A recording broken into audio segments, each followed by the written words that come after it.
Hello guys, yan nakikita nyo naman. This is my first vlog. So, nagkagaya kasi ako ngayon kasi niyaya ako nung friend ko na samahan ko daw siya sa school kasi may kukunin daw siya requirement. So, ito naman yung best friend nyo.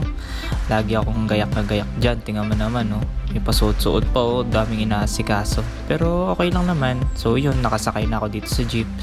Medyo mainit nga lang kasi kahapon. Sobra talaga. Kasi mga alas 10 ako ng umaga umalis. Sobrang init. Tapos, wala man lang kahit anong hangin.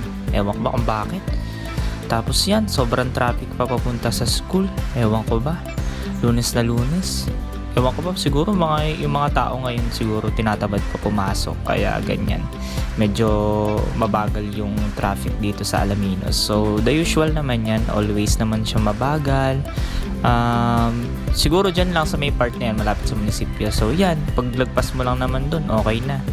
Medyo mahaba lang yung biyahe. So, sa mga nagtatanong pala, medyo matagal ang biyahe pag galing ka sa Alaminos. Siguro mga 30 minutes from the school, siguro ang layo. So, medyo kailangan may effort talaga, maximum effort sa pagbabiyahe. Kaya kami mga commuter warriors eh. Charot.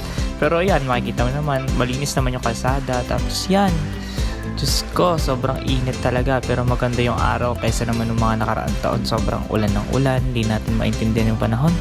Tapos yan, nakasakay na ako sa tricycle. Papunta na ako dyan sa PLSP. So, medyo mainit. Ganun pa rin, nasa back ride ako.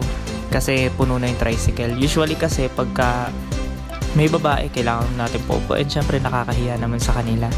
Kasi, siyempre, kailangan maging gentleman tayo. So, yan.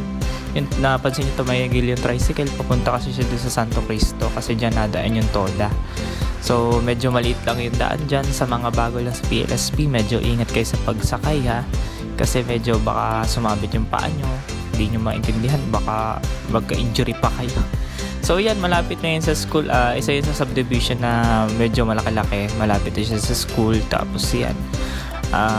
Konti lang naman yung ginagawa ko dito. Pa-video-video lang ako dito eh. Kasi sobrang init. Charot. Ayan lang. So, sobrang haba lang talaga ng biyahe. Sa mga nadi-discourage pumasok sa school ng PLSP, wag naman sana. Kasi maganda naman yung school.